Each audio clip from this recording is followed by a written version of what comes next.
Hi, thank you for joining me today. My name is Keith Keating. Today we'll be talking about preparing today's workforce for tomorrow. To start, I want to share a little information about where we are in the state of our industry today. The reality is 40% of our workforce is worried about the future of their jobs. 40%. Now, we shouldn't be living in the age where people are worried about the future of their jobs. But McKinsey & Company actually tells us that only 40% worrying may not be enough, because right now, 7 in 10 workers are in jobs where there's an uncertainty about their future. 5 out of 10 workers are in jobs today that are automatable by already existing technology. They could be made redundant today by applying that technology. 2 out of 10 workers are in occupations today that may shrink, and only 1 in 10 are in jobs today where there's a chance that that may grow. These statistics are startling, so it's no wonder that our workforce is fearful. In fact, McKinsey tells us that an estimated 30 million people may be at risk in the future for their jobs by 2030 as a result of automation and robotics. 30 million. But globally, it could be as big as 400 million. That's 15% of the world's workforce. And so McKinsey tells us that 23% of that is the US representative. But 23% of 400 million is not 30 million. It's actually 92 million. So what is the number? Is it 30 or is it 92? Well, PwC actually tells us it's neither of those, but it's 38 million. And then the Organization for Economic Development tells us it's actually only 9 million. And Forrester comes back and says, no, it's 24 million, where Science Alert tells us it's actually only 3 million. But then Oxford University rounds off all of our data by saying, all of you are wrong, and it's actually 47 million people whose jobs may be at risk. So what is it? This is very confusing. And it should be, because the reality is we don't know how many people are at risk in the future. We just don't know right now. So what we can do is focus on what we do know. But right now, what's happening is when we look in the media, when we look online, we're seeing messages that are planting seeds that are asking us, will robots take our children's jobs? Or are we prepared for when robots take our jobs? Or robots will destroy our jobs and we're not ready for it. And then there's new statistics being thrown out that actually 73 million people may lose their jobs by 2030. Or globally, it could be as big as 800 million. And then my favorite proclamation of all is that you will lose your job to a robot and sooner than you think. This messaging is scary. I would be scared. Our workforce is scared. So what can we do about it? We can focus on what we do know.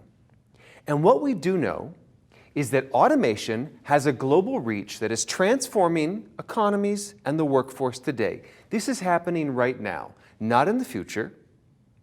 It's happening now.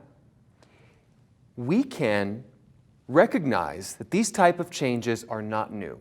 They've actually been happening for a number of centuries. Just think back to the 19th century with the Industrial Revolution, the manufacturing, the agricultural, the industry changes. Yes, there was a decline in those industries, but there was also an increase in our economy. So technology did cause changes to decrease, did cause a loss of jobs, but yet the economy continued to grow. And at least once a generation since the Industrial Revolution, people are in a near panic about jobs decreasing. Let's think back to the 19th century, early 20th century. One of the major modes of transportation was carriages being drawn by horses, until we had the invention of the automobile. And the automobile absolutely decimated the horse and carriage industry. But it also created new jobs. It transformed industries. It transformed the streetcar into the bus. It gave us gas stations, gas station attendants, auto repair workers. It created new jobs. It also gave us the opportunity to move further away from where we currently worked, creating new towns, new communities, new cities, giving us the opportunity to vacation in new areas that we may not have been able to reach previously, giving us the vacation industries. So yes, automobiles did destroy the horse and carriage industry, but it gave us new industries, new jobs. More recent in our lifetime was the invention of the personal computer.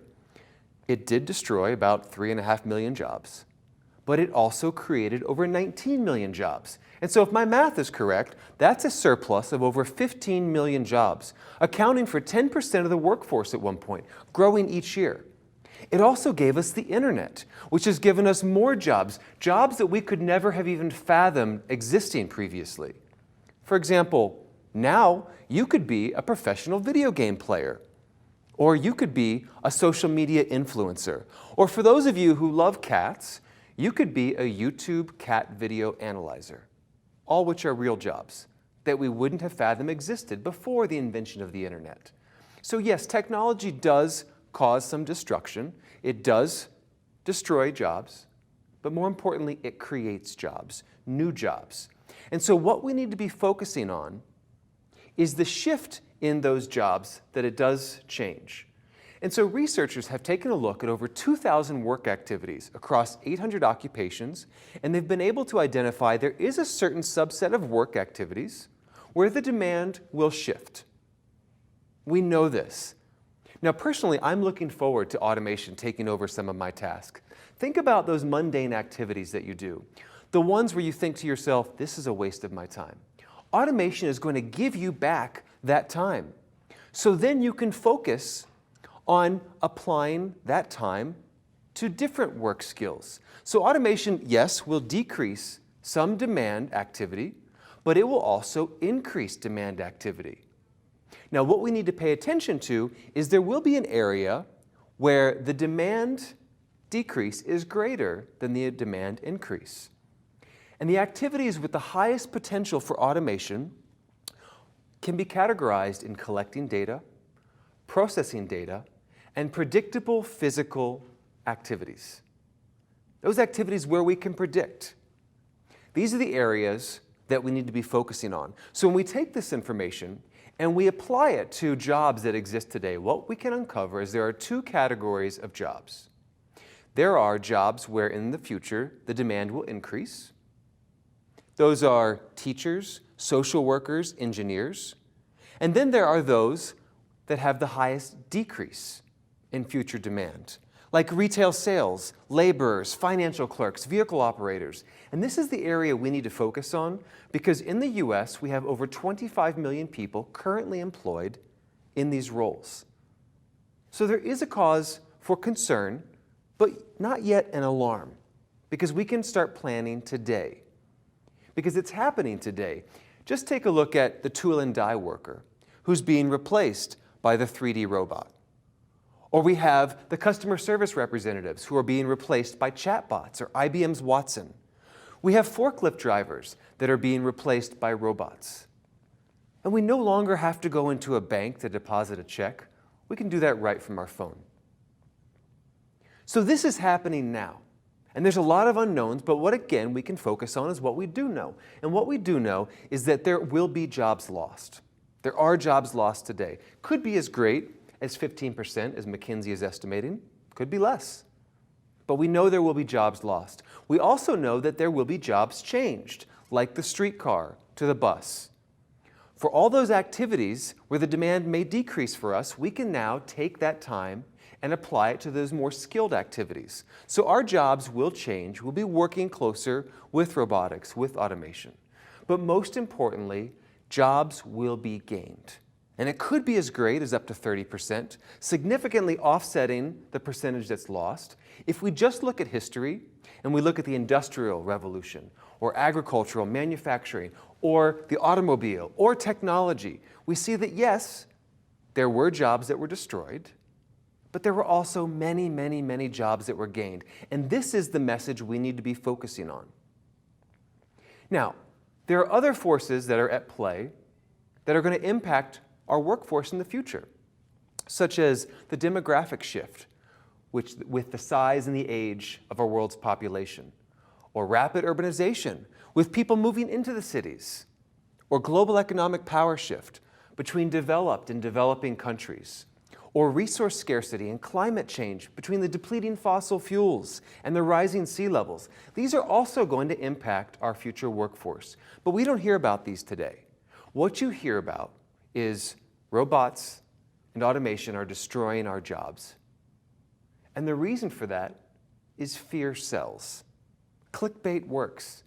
You're going to have many more people who are interested in hearing how robots are going to steal their jobs than you are hearing about how we can plan properly for the future. And so this is where we come in as L&D leaders, where we need to bring in hope.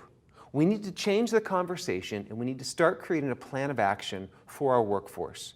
Because at the end of the day, hope and a plan of action drive change and create the future. And there are a number of ways that we can do this. First is we need to focus on L&D. Business is evolving. Technology is evolving. Learning and development needs to take a step back and figure out how we need to evolve to meet those future needs. Today, we are known as encouraging on-the-job learning. We're known as teaching content or producing content, producing job-related content. We're known as being the providers of learning.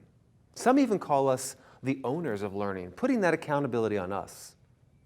We need to take a step back, and instead of being the providers of learning, we need to be learning enablers, creating a connected learner that empowers and encourages them to take control over their future. And we do this by focusing on skills, not jobs. Focusing on skills, helping them identify the skills they currently have, identifying the skills that are going to be needed in the future, while architecting developmental opportunities to bridge the gap between the skills they have today and the skills they're going to need tomorrow. All the while, we're teaching them how to learn. We're helping them build effective learning habits. Creating the connected learner is how we're going to be able to prepare today's workforce for tomorrow. So I want to start by talking about skills. And I'll start with the skills that separate us from artificial intelligence. Artificial intelligence excels at the linear and repetitive, but we excel at the creative.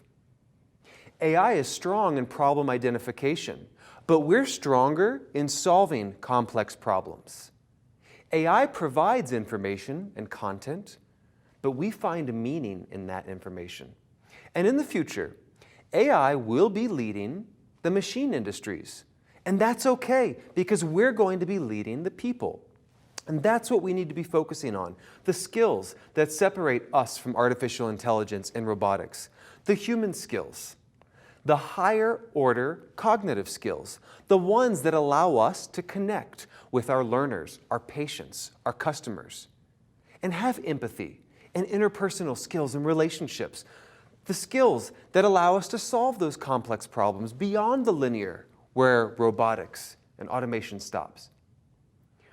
Our empathy, our cognitive skills, our logic, these are the skills that separate us. These are the skills of the future, our human skills. So regardless of what the media, television, movies may want you to think, as much as people want robots to become humans, the reality is they can't, and they never will be.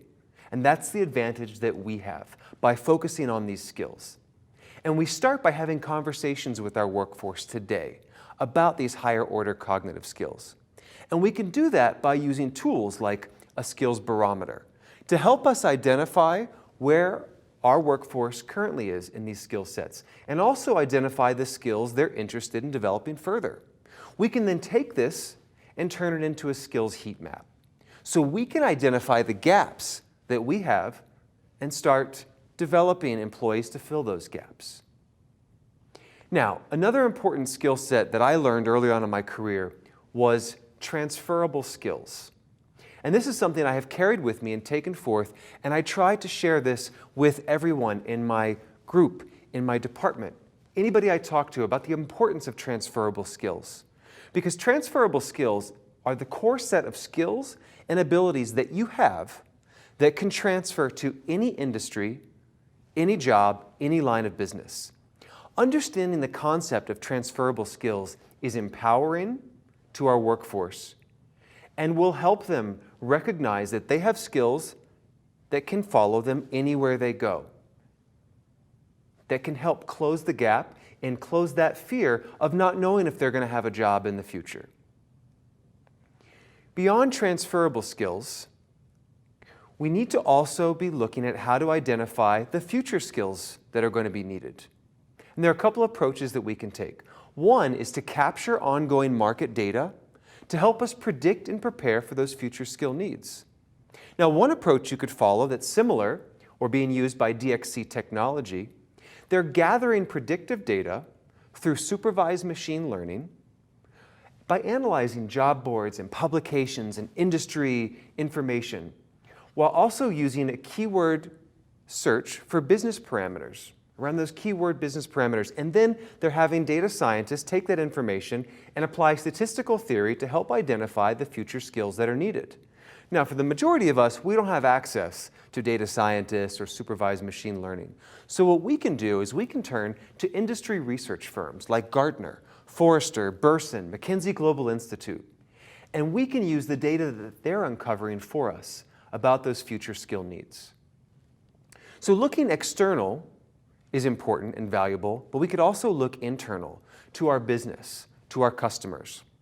And we could create something along the lines of a skills advisory board that has subject matter experts, L&D, business, customer representatives. And the idea is that we meet on a regular, reoccurring basis to talk about the future, to identify our strategy for the future, to make sure that the business is staying ahead, that we are being proactive instead of reactive with our future skill needs, while also thinking about what type of developmental opportunities do we need to create today for our workforce to prepare them for the future. So it's a concept to consider, a skills advisory board. So we've looked externally, we've looked internally, now let's turn to our workforce. For example, Ford Motor Company is reinventing the career planning tool. They have created a mock future resume that forces the employees to reverse engineer their career path by thinking about where they want to go, thinking about the role that they want in the future, and then working backwards for the activities and the skills they're going to need to accomplish to make that goal attainable. Things like their future successes, potential future failures, or developmental opportunities that they'll need. This is a great tool for managers because it gives you insights into those employee aspirations. It also helps as a succession planning tool by identifying employees who could be at risk. It helps as a short-term individual development plan by using it as a framework to have conversations between the manager and employee. And it works as a long-term career planning opportunity by identifying the goals the employee has and matching those to the future needs of the organization. As a result of this tool, Ford has seen an increase in employee satisfaction and employee retention. So we've looked at identifying the future skills. Now we need to architect developmental opportunities for our employees to close that skill gap. So one approach could be by creating a stretch assignment. A stretch assignment is a project, a job, a short-term developmental opportunity that pushes our employees out of their comfort zone, but not too far where it's going to burn them out, it's going to stress them out. An example could be an internship, or it could be a job swap, or managing an intern or a volunteer. It's just a task that allows your employees the opportunity to develop a skill outside of their current environment or their workspace. Now, taking the concept of a stretch assignment or even an internship, the next idea to consider is having a central location where these can be stored so that employees know where to go to find out these developmental opportunities. An example of this could be a very basic or simple technology solution. It could be an intranet page, it could be SharePoint. It doesn't have to be anything too complicated. But there tend to be 4 qualities that a digital skills platform will have. 1, it has a database of all professions and occupations. Then it shows a calendar that displays how, where, and when these skills are exhibited. Then it has an index of the employability against those professions or occupations, so the workforce knows which skills or which roles will have an increase in demand. And then most importantly, it has the skills required to fill those roles. Now, an example of a skills platform in practice is Intel's Development Opportunity Tool, otherwise known as a DOT. A DOT is an internal platform used by Intel where any manager can go and publish a short-term developmental project that they have. Anyone in the industry, anyone in the company can apply for those jobs. Now, this type of platform gives two-way skill visibility between the skills that are needed and the skills that you'll be developing. It also offers best fit development by allowing our employees to have access to opportunities that they may not have otherwise known would be existing. And it gives managers the opportunity to identify what skills their employees may be learning and bringing back to their department. Or it also gives managers access to new talent that they may not have known otherwise would have existed in different areas. So this is the Development Opportunity Tool. So another example is we may not always have the skills inside our organization. We may need to be looking external to develop these skills. So one approach you could take, similar to Procter & Gamble and Google, is they created a digital market talent exchange. It's a month-long job swap where both companies swap the same number of employees, and those employees stay in that role for a month, learning those new skills in a new industry, in a new line of business, and bring that information back. So whether it's a stretch assignment, whether it's a digital skills platform, or whether it's an external development opportunity, the idea is the same. We want to be giving our workforce the opportunity to develop new skills, to focus on second skilling. And second skilling is giving our workforce the opportunity to develop these skills while they're still employed today. So developing the skills while you're still working. We don't want to wait until they're close to being made redundant or already redundant. We want to be having these conversations with our workforce today. And lastly, our approach to building our connected learner is helping them understand how to learn, helping them build effective learning habits. The modern career is like a nonstop conveyor belt. You have to constantly be moving and learning so that you can stay on top of the changes, so that you can stay ahead. And to do that, we need to be instilling the concept of being a lifelong learner so that our employees don't get left behind. Constantly learning helps you be adaptable, and it will help our employees be able to fill the organizational gaps that will be uncovered in the future, the ones that we can't even fathom existing today. Having that concept of constantly learning empowers our learners. We need to also help them recognize the importance for practicing reflection. Learning is more about the discussion and engagement than it is about the provision and consumption of content. This is where we need to step in and build opportunities for our workforce to practice reflection after the learning, in their context, in their environment. So once the learning is complete, they go back to their department, and they're in their own context, and they're able to reflect on what they've learned and practice applying it in a real-world environment. And lastly, we need to help our workforce analyze information, because more employees today are collecting, analyzing, and using information in their daily jobs. But unfortunately, less than 40% of our workforce is actually effectively able to analyze information, which leads to poor performance and organizational risk. And it's no wonder, given the abundance of information that's out there, the information overload. Last year alone in the US, we published over 300,000 books. That doesn't take into account the online publications, the tweets, the blogs, the emails. It's a lot of information. In fact, studies have shown that right now, we are averaging about 10 hours a day consuming media. 10 hours a day. That's 4 hours greater than the rest of the globe. Now, when I saw this, I thought, that's not me. That seems like a lot. I can't be anywhere close to that. Now, Apple recently released a feature that allows you to track your usage. So I thought, I'm going to turn this on and take a look. And lo and behold, I average between 5 and 6 hours a day on my mobile device, not taking into account my laptop or any other mode of consuming media content. And that's a lot of time. And that was actually a time that I was on vacation. And so I imagine that during an actual work week, I'm consuming a lot more time on my devices.